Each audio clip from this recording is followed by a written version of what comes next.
नमस्कार दोस्तों, स्वागत है आपका सिनेमेवसीडिट्स पर, जहां कहानियां सिर्फ सुनाई नहीं जाती बल्कि जी जाती हैं।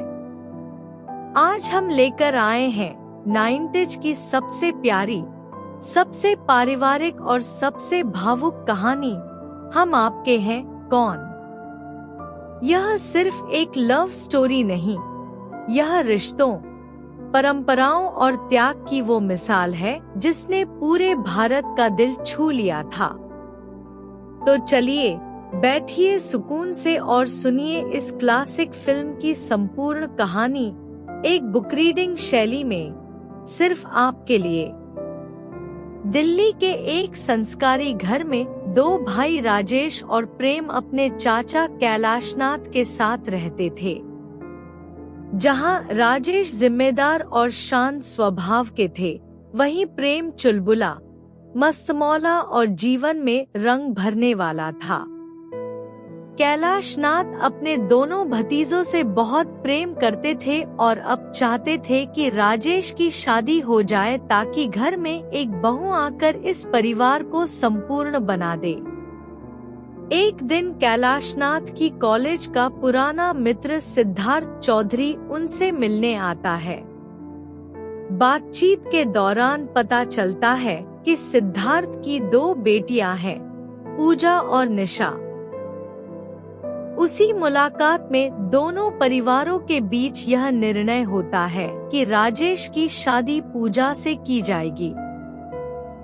पूजा एक सीधी सादी, विनम्र और पारंपरिक संस्कारों से जुड़ी हुई लड़की थी, जो अपने परिवार के मान सम्मान को सर्वोपरि रखती थी। शादी की बात तय होते ही दोनों परिवारों में खुशी की लहर दौड़ गई। सिद्धार्थ अपनी छोटी बेटी निशा के साथ विवाह की तैयारियों में जुट गए। जब पहली बार प्रेम की मुलाकात निशा से हुई, तो दोनों के बीच हल्की फुल्की नोकझोंक शुरू हो गई। निशा की शरारत और प्रेम की मस्ती ने एक नया रिश्ता जन्म दिया, जो चिढ़ाने और मुस्कुराने के बीच पनपता चला गया। शादी की हर रस्म में उनकी इस खट्टी मीठी केमिस्ट्री ने सबका दिल जीत लिया। राजेश और पूजा की शादी पारंपरिक रीति रिवाजों के अनुसार पूरे धूमधाम से संपन्न हुई। घर में एक नई बहू के आने से माहौल खुशियों से भर गया। पूजा अपनी सादगी और मधुर स्वभाव से सबका मन जीत लेती है। धीरे धीरे वह पूरे परिवार की धड़कन बन जाती है। प्रेम, जो अब तक निशा के साथ मस्ती करता रहता था, पूजा की गरिमा और समर्पण से प्रभावित होता है। पूजा प्रेम और निशा की मस्ती को देखकर मुस्कुराती रहती है, मानो वह जानती हो कि इन दोनों के बीच कुछ खास है, जिसे शब्दों में बांधना मुश्किल है। समय बीतता है और पूजा गर्भवती हो जाती है। परिवार में फिर से एक नई खुशी का आगमन होने वाला था। पूजा के मायके वाले बेबी शॉवर में नहीं आ पाते, तो वे निशा को भेजते हैं। निशा का घर में फिर से आना प्रेम के दिल को कुछ अलग महसूस कराता है। इस बार उनकी मस्ती में एक नई गहराई है। अब यह केवल तकरार नहीं रही, बल्कि इसके पीछे सच्चे एहसास छुपे हैं। पूजा भी महसूस करती है कि निशा और प्रेम के बीच अब सिर्फ हंसी नहीं, बल्कि दिल की धड़कनें भी एक लय में चल रही हैं। निशा पूजा का पूरा ध्यान रखती है और घर के हर सदस्य से गहरे लगाव के साथ जुड़ जाती है। जैसे जैसे समय बीतता है, प्रेम और निशा के बीच का रिश्ता और भी मजबूत होता जाता है। पूजा के बेटे का जन्म होता है और उस दिन पूरे घर में उत्सव जैसा माहौल होता है। पूजा की आंखों में संतोष है। उसे लगता है कि उसकी छोटी बहन को भी प्रेम जैसा जीवन साथी मिलना चाहिए। जब निशा को वापस जाना होता है तो प्रेम और निशा दोनों की आंखें नम होती हैं। दोनों एक दूसरे से वादा करते हैं कि अब वे जल्द ही मिलेंगे, हमेशा के लिए। कुछ ही समय बाद पूजा अपने मायके जाती है और प्रेम उसे छोड़ने जाता है। वहाँ पूजा को यह बात समझ में आती है कि प्रेम और निशा एक दूसरे से गहरा प्रेम करते हैं। वह इस रिश्ते को पूरी तरह से स्वीकार करती है और निशा को एक खूबसूरत हार भेंट में देती है, जो उसकी और प्रेम की मोहब्बत का प्रतीक बन जाता है। पूजा वादा करती है कि वह उनकी शादी जरूर कराएगी, लेकिन नियति को कुछ और मंजूर था। घर लौटते समय पूजा सीढ़ियों से फिसल जाती है और सिर में गंभीर चोट लगने से उसकी मृत्यु हो जाती है। इस घटना से पूरे परिवार पर गहरा आघात पहुंचता है। पूजा की असमय मृत्यु से हर व्यक्ति स्तब्ध रह जाता है। घर की रौनक जैसे बुझ जाती है और सभी के चेहरों पर शोक की छाया फैल जाती है।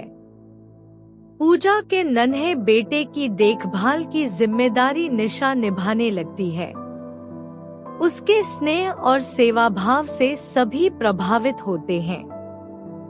कैलाशनाथ और सिद्धार्थ यह निर्णय लेते हैं कि अब निशा की शादी राजेश से कर दी जाए, ताकि बच्चा मां की ममता से वंचित न रहे।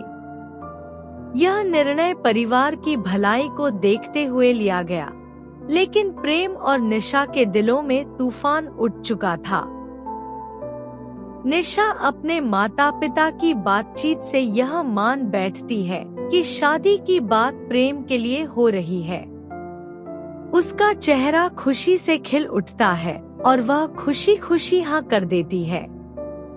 लेकिन जब विवाह की तैयारियां आरंभ होती हैं, तो धीरे धीरे उसे यह एहसास होता है कि उसकी शादी प्रेम से नहीं, बल्कि राजेश से होने जा रही है। यह सच्चाई सुनकर उसका दिल टूट जाता है, लेकिन परिवार की भलाई के लिए वह चुप रह जाती है। प्रेम और निशा दोनों अपने दिल के अरमानों को कुचलने का फैसला करते हैं, अपने प्यार की कुर्बानी देने के लिए। प्रेम और निशा अब एक दूसरे से नजरें चुराने लगते हैं। जो मुस्कुराहट कभी दिल से आती थी, अब वो चेहरे पर बस एक मुखौटा बन चुकी थी। प्रेम की आंखों में दर्द साफ झलकता है और निशा हर रस्म को निभाते हुए टूटती जाती है। वह पूजा की बातों को याद करती है, उसका दिया हुआ हार छूकर जैसे उसे महसूस करने की कोशिश करती है। प्रेम भी हर मोड़ पर उसे देखता है, पर कह नहीं पाता कि वह कितना टूटा हुआ है। दोनों अपने प्यार को दफन कर रहे थे, पर वो दफन नहीं हो पा रहा था। एक दिन निशा प्रेम के पालतू कुत्ते टफी को वह हार और एक पत्र देती है, जो पूजा ने उसे प्रेम को देने के लिए कहा था। इस पत्र में निशा ने अपने दिल की सारी बातें लिख दी थी, अपना प्रेम, अपनी वेदना और यह भाव कि वह इस शादी से खुश नहीं है। निशा चाहती है कि प्रेम इस पत्र को पढ़कर कुछ कदम उठाए, पर टफी यह पत्र गलती से राजेश के पास पहुंचा देता है। राजेश वह पत्र पढ़ता है और उसे सारी सच्चाई समझ में आ जाती है। पत्र पढ़कर राजेश स्तब्ध रह जाता है। उसे न सिर्फ निशा के दिल की बात का पता चलता है, बल्कि यह भी एहसास होता है कि प्रेम और निशा का रिश्ता सच्चा और गहरा है। उसे अपनी पत्नी पूजा की बातें भी याद आती हैं, उसकी वो मुस्कुराहटें, वो उम्मीदें जो उसने निशा और प्रेम को लेकर जताई थी। राजेश मन ही मन एक बड़ा निर्णय लेता है, एक ऐसा निर्णय जो उसे एक बड़ा भाई, एक बड़ा इंसान बना देता है। वह प्रेम और निशा दोनों को बुलाता है और उनसे सच्चाई जानने का प्रयास करता है। प्रेम और निशा दोनों एक दूसरे की आंखों में देखकर सच स्वीकार करते हैं। वे बताते हैं कि वे एक दूसरे से प्यार करते हैं, लेकिन पूजा के जाने के बाद परिवार की भलाई के लिए चुप रहे। राजेश मुस्कुराकर कहता है, अगर पूजा जिंदा होती तो वो यही चाहती। वह बड़ों के सामने जाकर कहता है कि वह यह शादी नहीं करेगा और प्रेम और निशा को एक होने की अनुमति दी जाए। घर के सभी बड़े पहले तो चौंकते हैं, लेकिन जब राजेश अपनी बात स्पष्ट करता है तो सभी की आंखों में आंसू और चेहरे पर मुस्कान लौट आती है। कैलाशनाथ, सिद्धार्थ और बाकी परिवारजन प्रेम और निशा के रिश्ते को स्वीकार करते हैं। पूजा की आत्मा को शांति मिलती है और परिवार में फिर से खुशियां लौट आती हैं। विवाह की रस्में अब नए जोड़े के लिए शुरू होती हैं। प्रेम और निशा। घर एक बार फिर से संगीत, हंसी और प्रेम से गूंज उठता है। हर सदस्य पूजा की याद में भावुक होता है, लेकिन साथ ही प्रेम और निशा को देखकर संतोष भी महसूस करता है। यह केवल एक शादी नहीं, बल्कि एक परिवार के पुनरुत्थान का प्रतीक बन जाती है।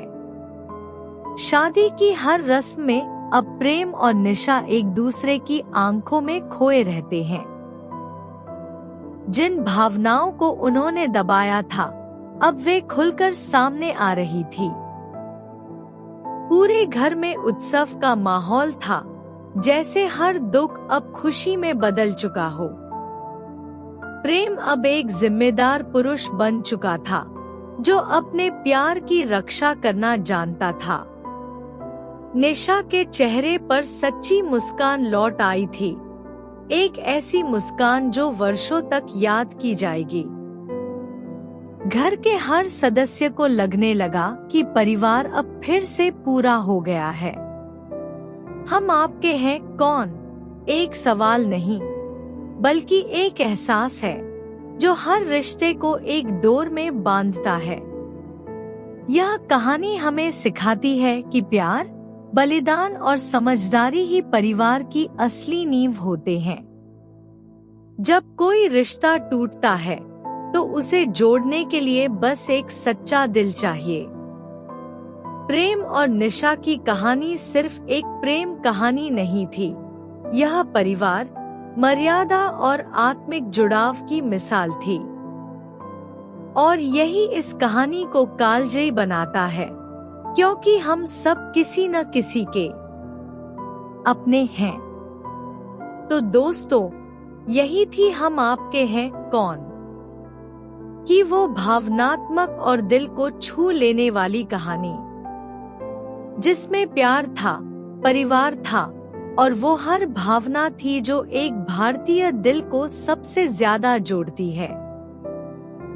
अगर आपको ये ऑडियो स्टोरी पसंद आई हो तो लाइक करें, अपने विचार कमेंट में जरूर बताएं और ऐसे ही क्लासिक फिल्मों की कहानियां सुनने के लिए चैनल सिनेमेवसीडिट्स को सब्सक्राइब करना ना भूलें।